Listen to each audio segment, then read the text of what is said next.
The professionals. I gotta go to a professional. Take these headphones off, they're hooked to something else. Am I a professional? I'm a grand Reiki master. I'm a man that's lived a long life. I've gone through depression. I've gone through suffering. The professionals caused a lot of damage in my life. I don't trust them now. So I hear the labels and I hear the judgments and the constant, you're this label, you're that label, this label. I could get angry, but I'm not. They attack spirituals like Teal Swan. They attack Eckhart Tolle. What's going on? What's going on with these professionals?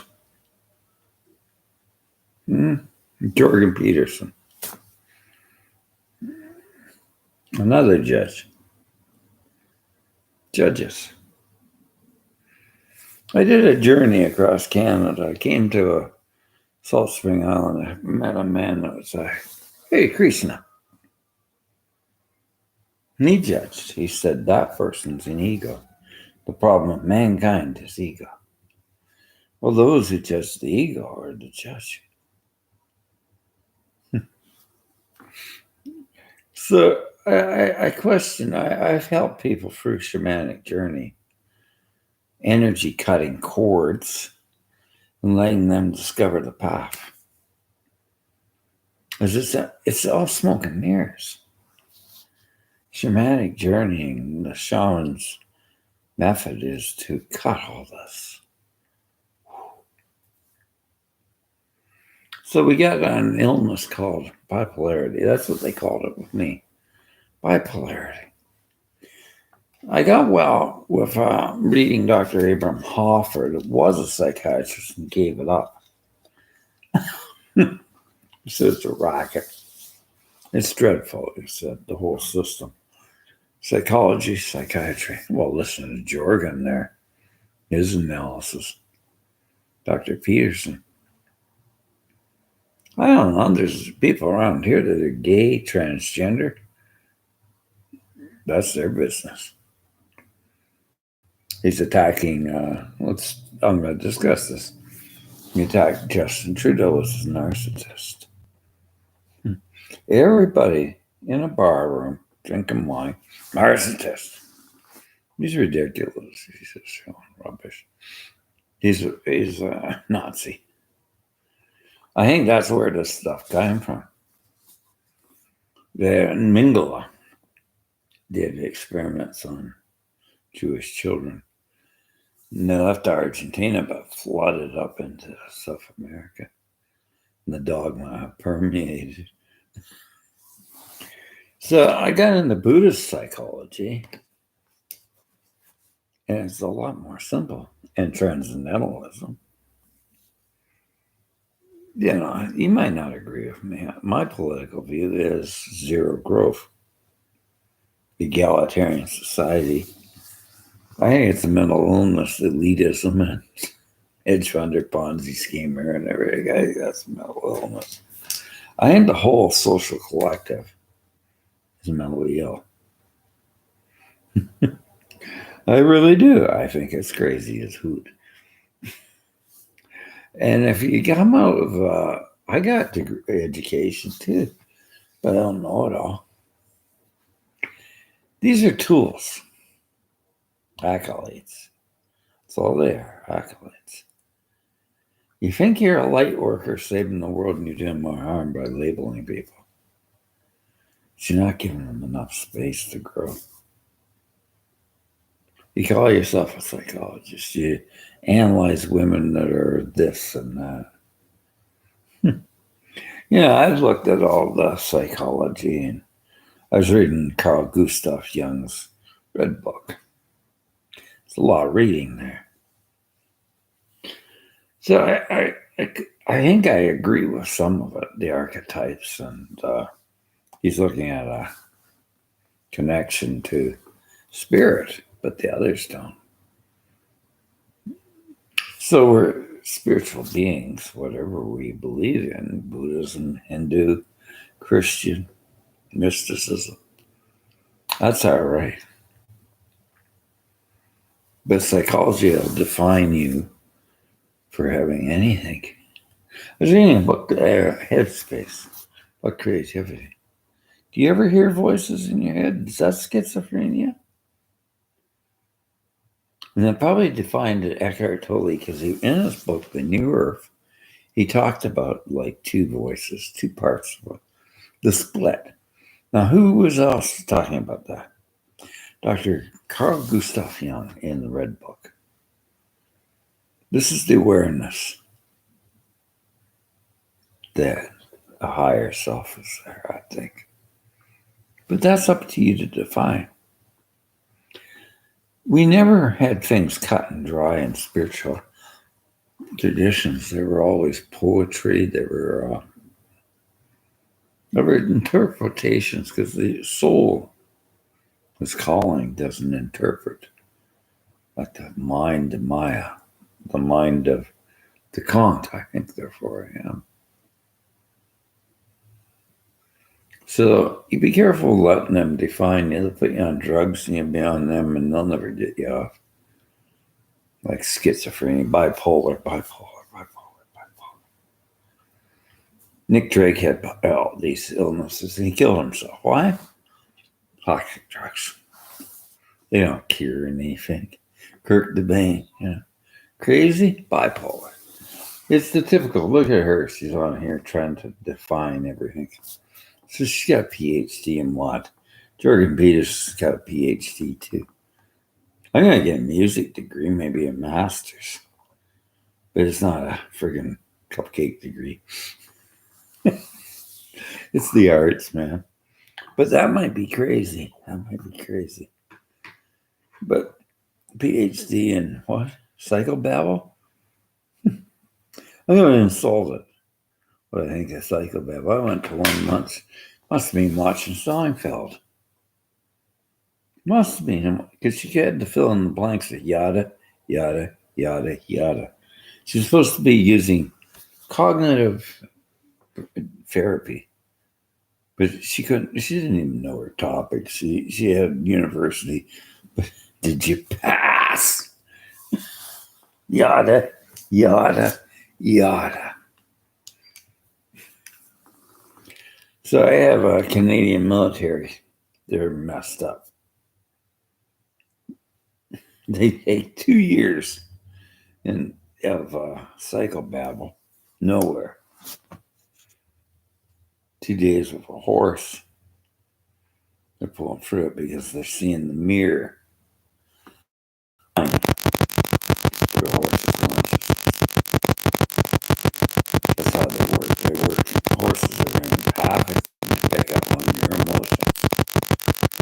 That's like me looking at myself and thinking, oh, and that's not. Well, that's the emotions that a horse will pick up. When you can't connect up, you're in that zone. That's how horse and dog therapy work.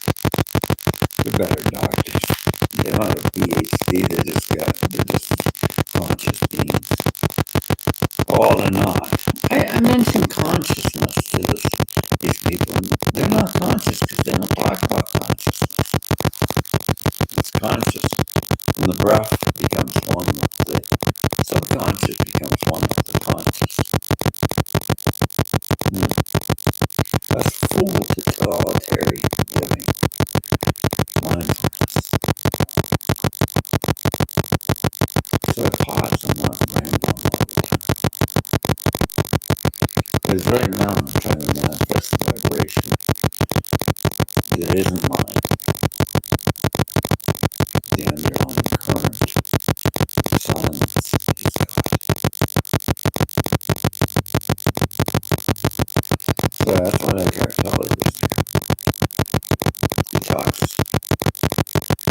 the underlying current that is silent. It's the essence of everything, the whole. And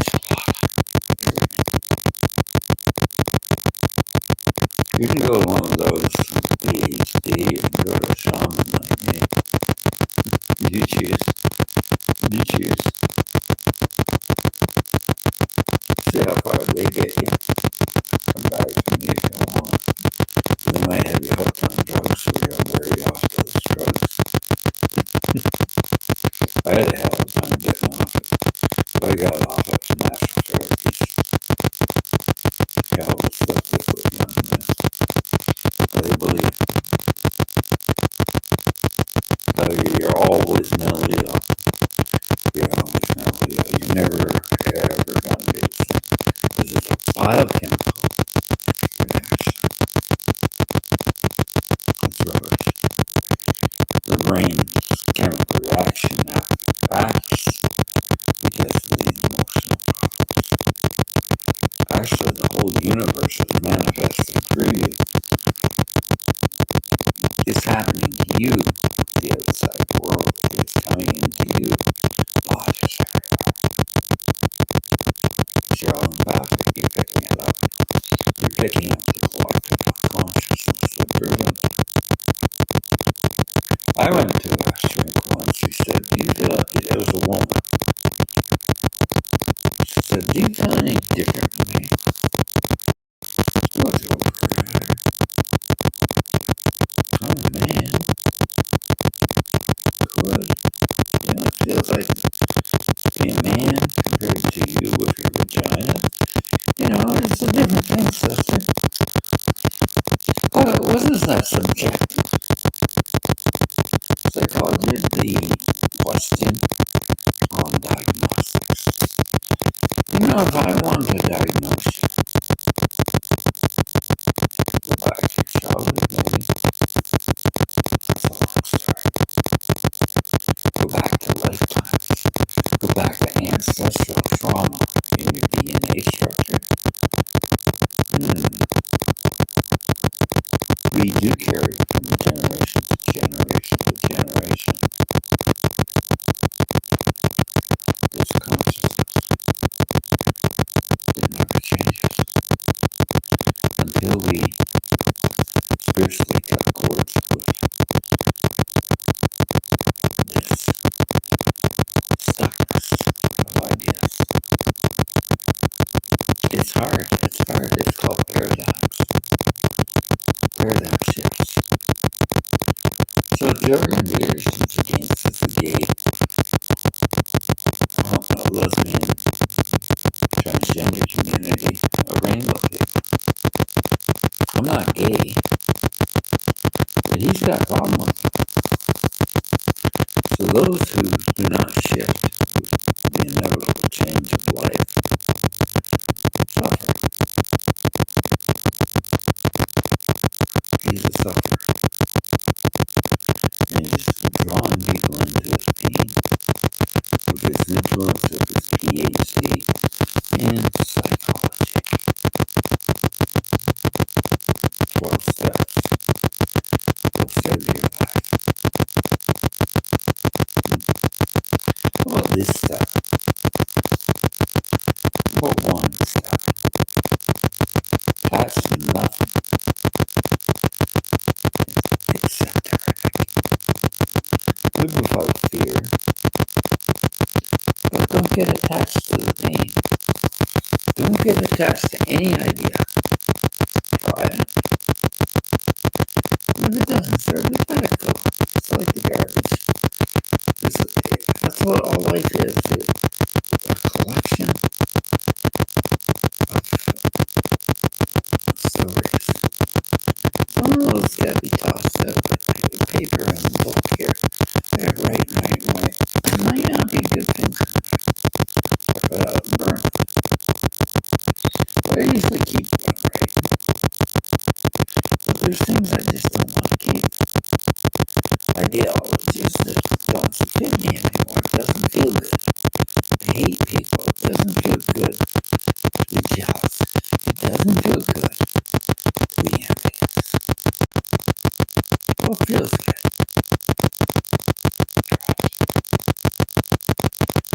Gratitude. I'm not talking about talking pink elephants. I'm talking about focusing on what's good, the goal in your life. Sure is bad. Getting dark out there. Am I going to complain about it? It's just change. We don't know. I'll tell you, if it was sunny all the time, I'd never know it was dark. If it was dark all the time, I'd never know the light. So sometimes you're sad. Sometimes you're glad. The trick of the game is when you get in those moods to not hold on to them. That's the trick of the game. Don't hold on to that stuff. You'll leave it. You feel the pain. You'll feel it. If you're not aware of it, you're not. Because you've been living with it for so long. You get better. You get upset. Or you just don't want to think about it. So you just shut down.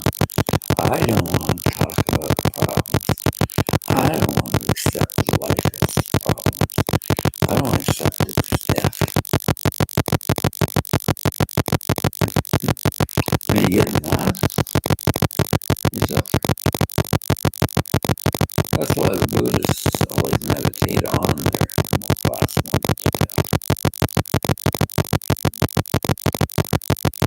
Now, when I meditate on dying, it doesn't hurt. Because I imagine my body becoming formless. It's dissolving. It's nothing. Right there. Because the conscious essence of who we are is that spiritual essence in us. The illusion is our physical form, but it is a part of us. But we get attached to the pain. How much pain can we tolerate? Well, I think a lot of pain is when we feel it, we hold on to it. Even physical pain. We get addicted to it. So we can't tolerate it much. It just, we're grasping onto it. It's like fasting. Oh God, you get hungry for a while. Once you get past maybe the first 24 to 30 hours, you don't have the hunger. You're drinking water. So it was the needing, the energy, needing food. This is what we do, these ecstatic practices. Monks do them like that. I don't think you need to. But they're indicators. Like breath meditation. You control your breath and slow it down. Pranayama. You breathe out, you hold it out. Ooh. And then you pull out again. Hold it. So these things work. The hand visualization, the mudras, for Kruni Ki, I do this mudra and I can generate the Kruni Ki energy from myself. There's all sorts of mudras. The Vedics discovered them. They're connected to the meridians, the ones, the chakras. There's a science to it. It's Eastern. So meditation's what you do. Meditation's not easy. You need to do music practice till you get into enjoying it. I thought I needed drugs all the time. I've gone for some pretty bad events in my life the past 3 years. And it was hurting so bad. It was traumatizing.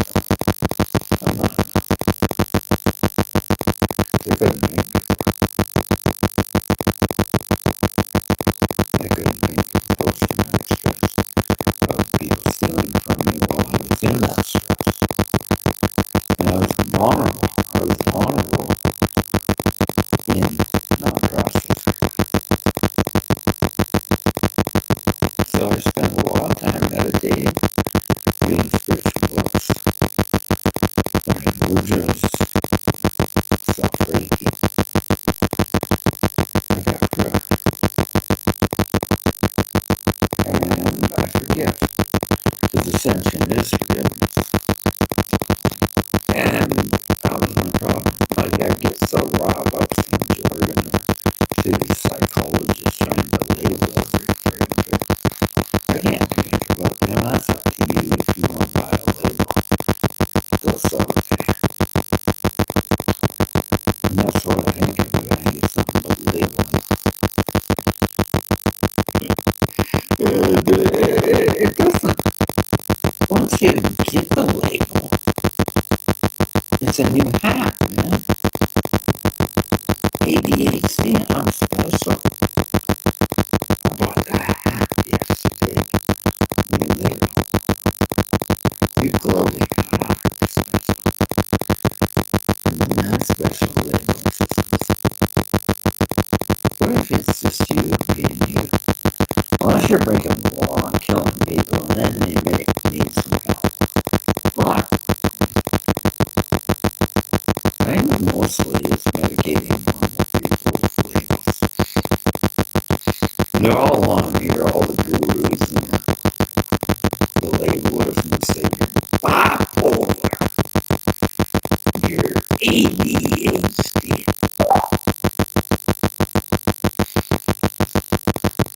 I'm just peanut butter eater. But I don't give a damn rats about being labeled. Just call me me. Never call me Lady Dinner. Sean McGregor says